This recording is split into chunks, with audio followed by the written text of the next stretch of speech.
to another episode of Rambling with Phil. In today's episode, I introduce you to the Rambling Van.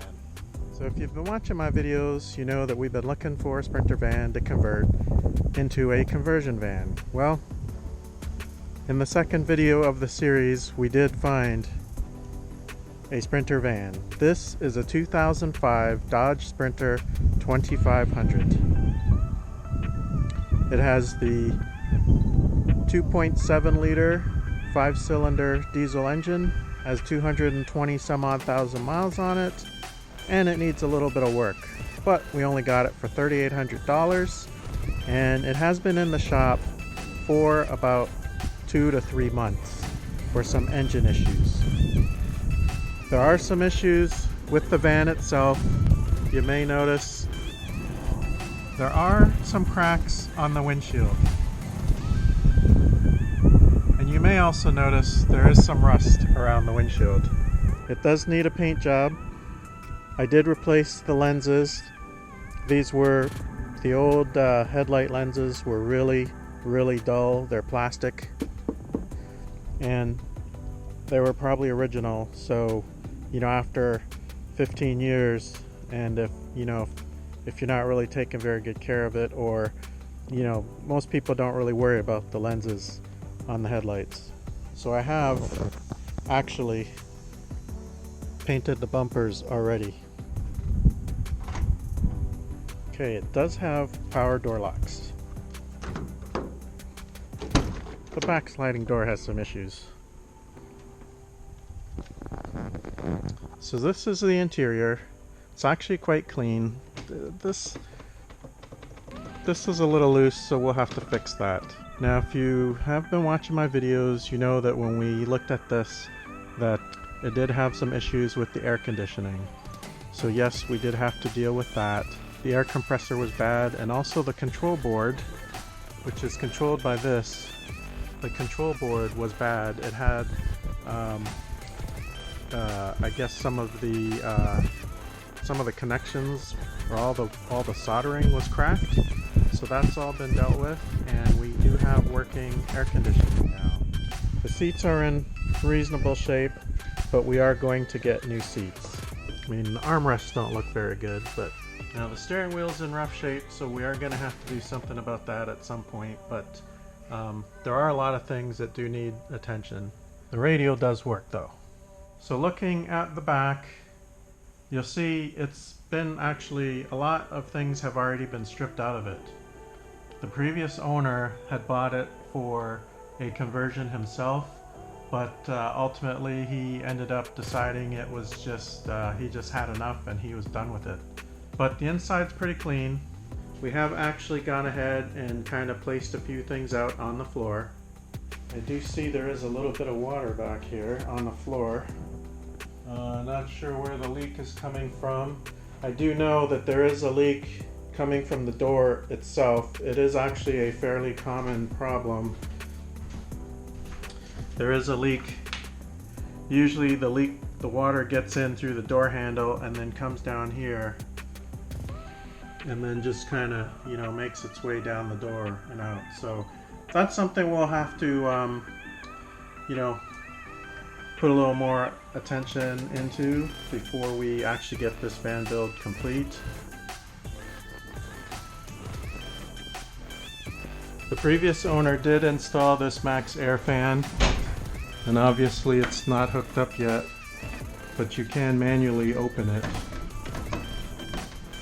But I think I'm going to go ahead and close it. And then you kind of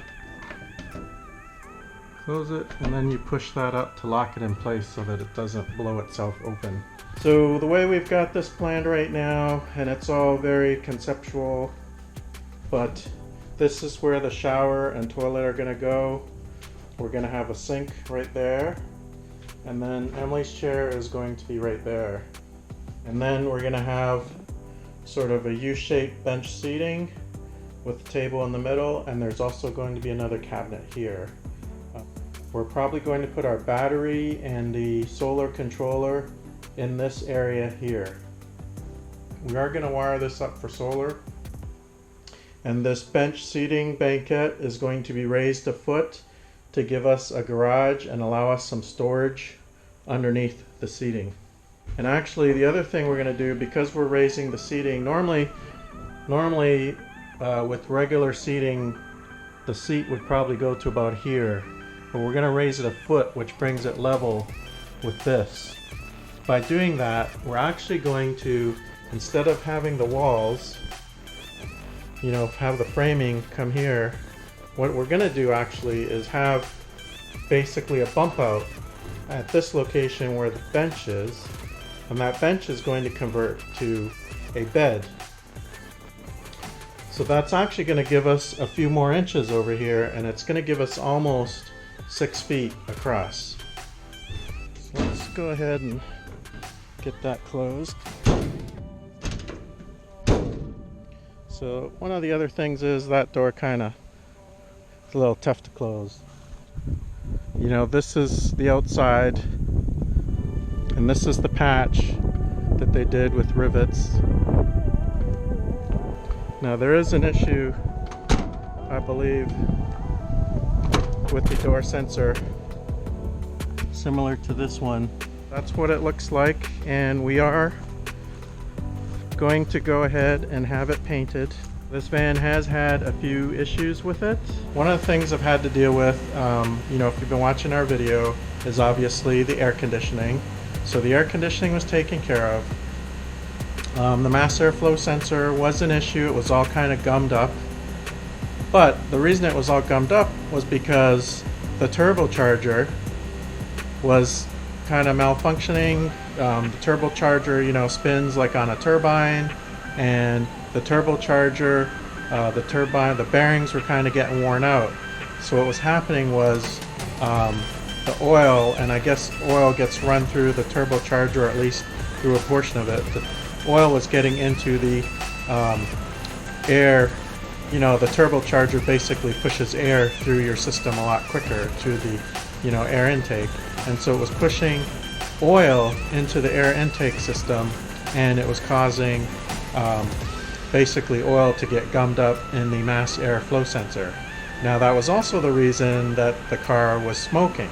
So if you're watching our video, and I think I did mention it in our video, but the vehicle was smoking also. But we thought that had to do with the mass airflow sensor, and that's why it had the check engine light on. So in the end, we did actually replace all the glow plugs, which is something that we wanted to do. We ended up replacing the air compressor and the air dryer. So now we have air conditioning. We also ended up replacing one of the fuel injectors because it was leaking, and so there was more diesel getting into the combustion chamber than there should have been. We also replaced the turbocharger, which was like kind of towards the end. That was kind of a big deal. I actually ended up getting the turbocharger, I believe it was a Garnet turbocharger. It's actually one of the best turbochargers on the market, but I actually got that off of Parts Geek. This video is not sponsored by them, but that is a place that you can get a lot of good parts for a very good price. To get a turbocharger from them, the fuel injector in the number 2 cylinder was also replaced. I did get that from Parts Geek as well. Got a remanufactured one. Mechanically, I think that was about it. And then one night I was actually out doing something in the van, and I went to close the driver's side door, and the driver's window started to drop into the door itself. I've had that happen before when I owned a Jeep Liberty, and normally that means there's a clip or something that is broken on the slider with the power door mechanism, and so the window, there's, you know, a track that's in the window, and basically that track has jumped, or something has jumped that track, and so the window, you know, is no longer attached to the power door arms or anything like that. That was actually a quick fix. Actually saw a video on that. It's maybe not the perfect or you know, absolute correct way to do it, but it does work. Basically there's this plastic clip that broke just over the many years. It dried and cracked and broke, You know, that's kind of what happened with the Jeep Liberty that we had, same thing. But in this case, basically I just bent the arm. There is a pin that sticks out that actually goes into that plastic clip.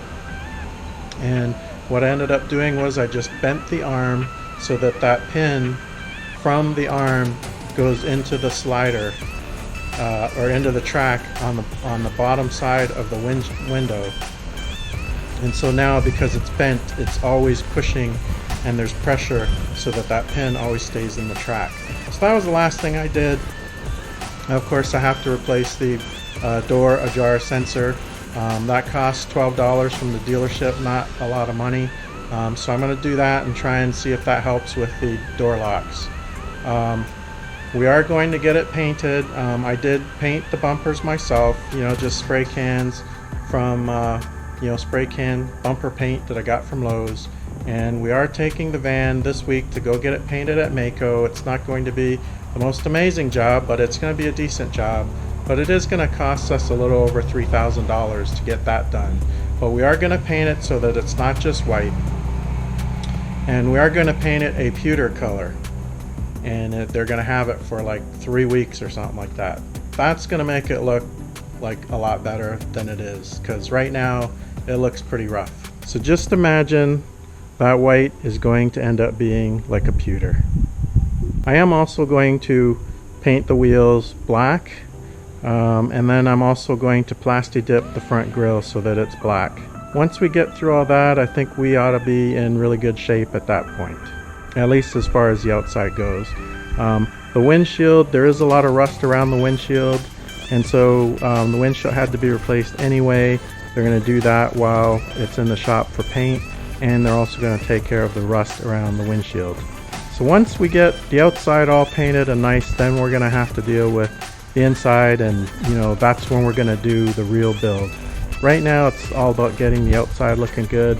The first thing was we got the mechanical done. The second thing is the exterior aesthetics, and the last thing will be the interior van build itself.